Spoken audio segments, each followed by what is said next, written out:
Hello everyone, welcome তোমাদের আমার এক নতুন ট্রাভেল ব্লগে। গত বছর জুন মাসে আমরা গিয়েছিলাম হিমাচল প্রদেশে, আর আজকের ভিডিওতে শেয়ার করব হিমাচলের আরও এক সুন্দর জায়গার গল্প, যার নাম ডালহৌসি।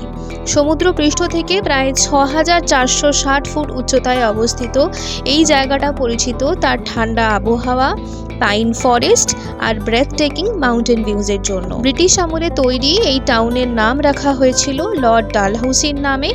এখানে এলে দেখতে পাবে কজ্জল, যাকে মিনি সুইজারল্যান্ডও বলা হয়। আমার মতো প্রকৃতি প্রেমীদের কাছে এই জায়গাটা একদমই পারফেক্ট ডেস্টিনেশন। তাহলে চলো আজকের ভিডিওটা শুরু করা যাক। আজকের দিনে শুরুটা করব আমরা কাসলে একটা সুন্দর সকাল দিয়ে। কাসল ট্যুরের ভিডিওটা আমি নিচে লিঙ্কে দিয়ে দিলাম, তোমরা চাইলে এখান থেকে একবার দেখে নিতে পারো। বিয়াস নদীর তীরে এই গ্রামের সৌন্দর্য যেন হাতে আঁকা ছবির মতো। সকালের প্রথম রোদ এসে পড়েছে পাহাড়ের চূড়ায়। ব্যালকনিতে দাঁড়িয়ে মনোরম ঠান্ডা হাওয়ায় পাখির ডাক শুনতে শুনতে মর্নিং এর চা এনজয় করতে কিন্তু বেশ দারুণ লাগছিল। এরপর ব্রেকফাস্টে সামান্য কিছু খাবার খেয়ে বেরিয়ে পড়লাম আজকে আমাদের মূল গন্তব্যে। কাসল থেকে ডালহৌসি যাওয়ার সময় লাগবে প্রায় 10 ঘন্টা, মানে বুঝতেই পারছো বেশ একটা লম্বা জার্নি। যেহেতু আমরা কাসল থেকে যাচ্ছি ডালহৌসিতে, সেজন্য জার্নিটা এত বেশি লাগছে। তোমরা যদি কলকাতা থেকে এখানে আসতে চাও, সেই ক্ষেত্রে তোমাদের চণ্ডীগড় হয়ে সেইখান থেকে কিন্তু গাড়িতে করে তোমরা এখানে চলে আসতে পারো। সেই ক্ষেত্রে জার্নিটা একটু কম হবে আর রাস্তাটাও কিন্তু অনেকটাই বেটার।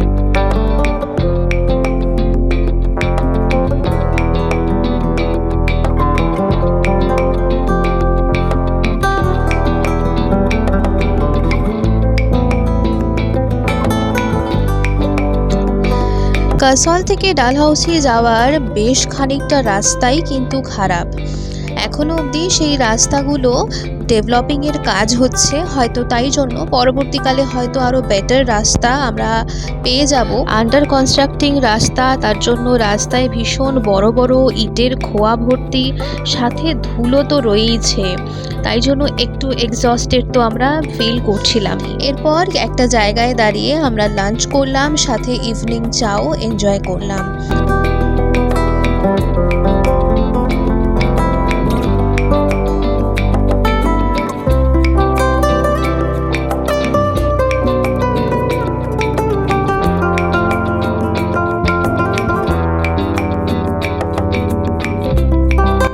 ঘড়িতে বাজে এখন সন্ধ্যে 7:30 আর আমরা পৌঁছে গেছি আমাদের ডালহৌসির হোটেলে। উৎসবের অবস্থা ভীষণ বাজে হয়ে গেছে।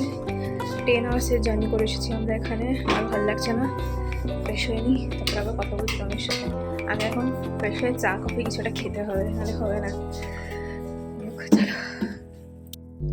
আমাদের হোটেলের নামটা ছিল স্নো ভ্যালি রিসর্ট ডালহৌসি। এই হোটেলের আমরা কিন্তু একটা লাক্সারি রুমই নিয়েছিলাম। রুমটা ছিল বেশ স্পেশিয়াস, আর তার সাথে অ্যাভেলেবেল ছিল সমস্ত মডার্ন অ্যামিনিটিস।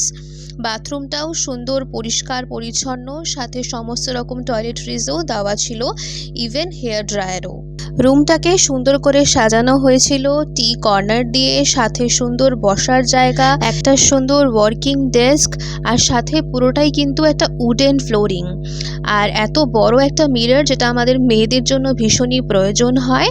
আর এইখানে সব থেকে সুন্দর হলো ব্যালকনির জায়গাতে এরকম বড় একটা কাচ দেওয়া জানলা রয়েছে, যেখান থেকে সকালে উঠে কিন্তু তোমরা সানরাইজ দেখতে পাবে, কারণ বাইরেটা রয়েছে পুরো হিল। ব্যাস, তোমাদের সাথে শেয়ার করে দিলাম আমাদের রুম ট্যুরটা। এরপরে আমরা এখানে হোটেল থেকেই কিছু রাতের ডিনার অর্ডার করে দিয়েছিলাম। এই হোটেলের কিন্তু ফুড কোয়ালিটিও দারুণ ছিল। আজকে আমরা আর কোথাও বেরোচ্ছি না, রাতের ডিনারটা করেই আজকের দিনটাকে শেষ করব। দেখা হচ্ছে তোমাদের সাথে পরের দিন সকালে। হ্যাঁ everyone, good morning and welcome to my vlog. আর আজকে আমাদের ভ্লগটা শুরু করছি আমরা ডালহৌসি থেকে। গতকাল রাতে আমরা এখানে এসে পৌঁছেছি। সকালটা শুরু করার আগে দেখে নাও আমার রুম থেকে যেই ভিউটা আজকে।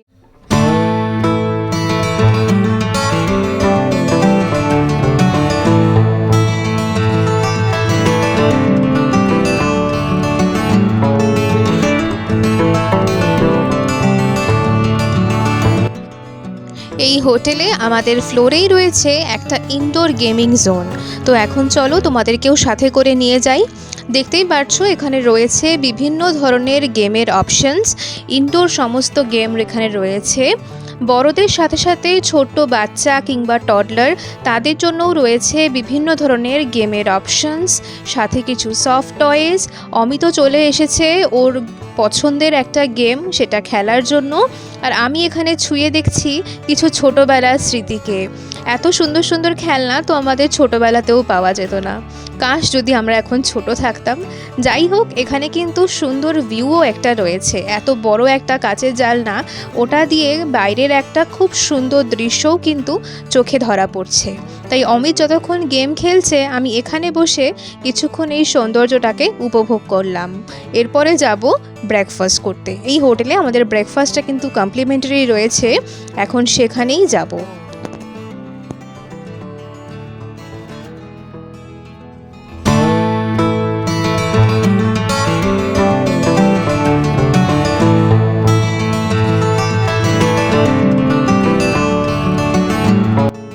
নর্থ ইন্ডিয়ান ব্রেকফাস্ট থেকে শুরু করে সাউথ ইন্ডিয়ান ব্রেকফাস্ট কিংবা আমাদের বাঙালি লুচি তরকারি, সেগুলো থেকে শুরু করে ইংলিশ ব্রেকফাস্ট, সমস্ত কিছুই কিন্তু এখানে অ্যাভেলেবেল ছিল।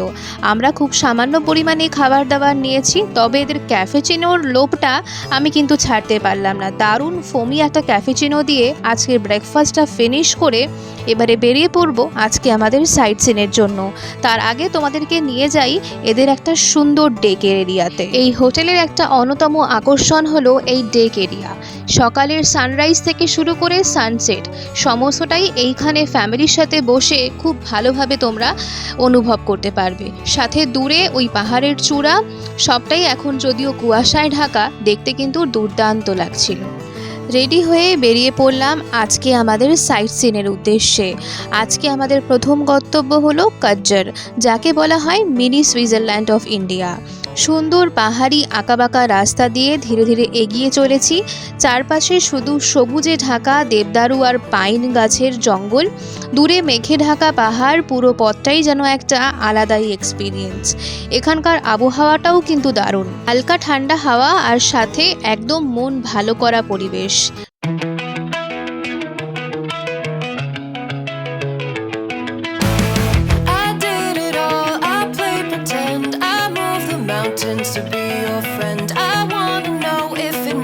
খাজ্জার পৌঁছেই চোখে পড়ল বিশাল সবুজ ঘাসে ঢাকা মাঠ, চারিদিকে উঁচু উঁচু গাছ আর অপরূপ পাহাড়ি সৌন্দর্য। সত্যি মনে হয় যেন ভারতের মধ্যেই ছোট্ট একটা সুইজারল্যান্ড। এখানে অ্যাডভেঞ্চার লাভার্সের জন্য আছে কিন্তু প্যারাগ্লাইডিং এবং হর্স রাইডিংয়ের ব্যবস্থা। চাইলে পুরো জায়গাটা অন্যভাবে তোমরা এক্সপ্লোর করে দেখে নিতে পারো। চারপাশে অনেক লোকাল দোকানদাররাও রয়েছে, যেখানে পাওয়া যাচ্ছে পাহাড়ি স্ন্যাক্স, লোকাল ছোট ছোট কিছু খাবার দাবার।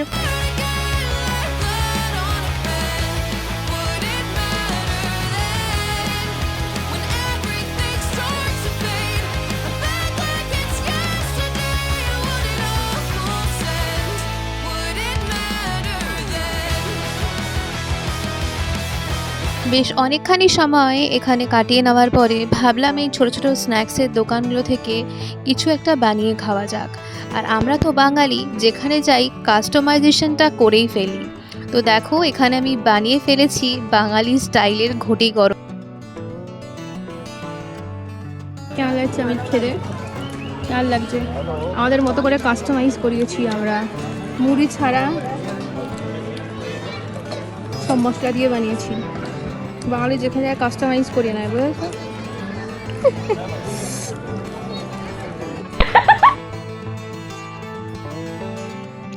এখন এখানকার ওয়েদার কিন্তু অনেকখানি প্লিজেন্ট, তবে এখন রোদের মধ্যে অনেকখানি দৌড়াদৌড়ি করে নেওয়ার পরে গরমটা কিন্তু এখন লাগছে। তাই জন্য সোয়েটার পত্র সমস্ত খুলে ফেলে এখন আমরা নর্মাল জামা কাপড়েই ঘুরে বেড়াবো।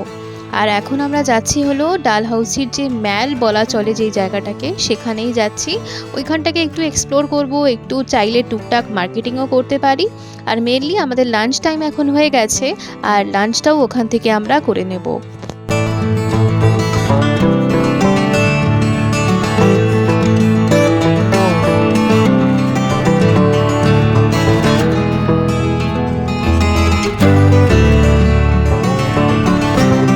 ম্যালের এখানে এসে দেখলাম যে ভীষণই ছোট্ট একটা এরিয়া, শুধুমাত্র কিছু সুভেনিয়ার্স কেনা যাবে আর এখান থেকে কিন্তু লাঞ্চ এর খাবার দাবার খাওয়া যাবে। মানে খাবারের দোকানের পরিমাণটাই এখানে আমি বেশি দেখলাম। ব্যাস আর কি, একটা পাঞ্জাবি হোটেলে ঢুকে আমরা এখানে লাঞ্চের খাবার দাবার অর্ডার করে ফেললাম। দেখতেই পাচ্ছো ডাল মাখানি। আমরা কিন্তু এখানে পাতলা ডাল হিমাচলে কোথাওই পাইনি, সব জায়গায় ভীষণ ভারী ভারী ডালই পাওয়া যায়। স্পেশালি এরা এখানে রাজমাটাই বেশি প্রেফার করে। তো আমাদের বাঙালিদের জন্য, যারা আমরা পাতলা ডাল খেয়ে অভ্যস্ত, তাদের একটু অসুবিধেই হচ্ছে আর কি এই সময়টা। কিন্তু ঠিক আছে, প্রায় ফিরে যাওয়ার সময় আমাদের চলেই এসেছে। তো এই কটা দিন এই সমস্ত খাবার বা লোকাল খাবার এনজয় করা যেতেই পারে।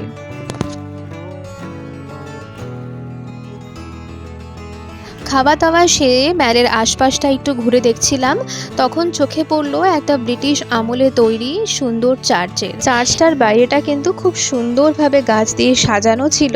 তাই ভাবলাম ভেতরটা ঢুকে একটুখানি দেখে আসি।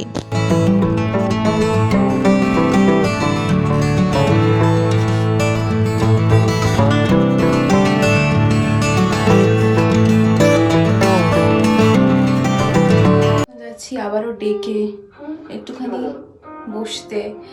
ডেক এখন মনে হচ্ছে পুরোটাই ফাঁকা। চলো যাই একবার দেখি। ভেবেছিলাম আলো থাকতে থাকতেই আসবো, বাট আলো থাকতে থাকতে আমাদের আর আসা হয়নি, অ্যাজ আমরা এসে পুরোই ঘুমিয়ে পড়েছিলাম। আর সত্যি এসে দেখলাম যে ডেকের এখানটা একদমই ফাঁকা। এসেই প্রথম চলে গেলাম এই রেলিংয়ের পাশে। ওই দূরে টিম আলোতে দেখা যাচ্ছে পুরো ডালহৌসি শহরটা, একদম ছোট্ট ছোট্ট বিন্দুর আকারে। ওই দূরে দেখো শহরগুলো। আমি হয়তো জানি না এটা ডালহৌসিই হবে কিনা বা অন্য কোনো শহরও হতে পারে হিমাচলের, কিন্তু দেখতে কিন্তু রাতের অন্ধকারে টিম তারাদের মতো দারুণ লাগছে। আপাতত এখানে কিছুক্ষণ সময় বসি ঠান্ডা হাওয়ার মধ্যে, কারণ কালকেই ডালহৌসি ছেড়ে আমরা পাড়ি দেব আমাদের পরবর্তী গন্তব্য পাঞ্জাবে। তবে ডালহৌসিতে কাটানো এই একটা দিন আমার কিন্তু দারুণ কেটেছে। ভিডিওটা তোমাদের কেমন লাগলো নিচে কমেন্টে অবশ্যই জানিও। আজকের জন্য টাটা।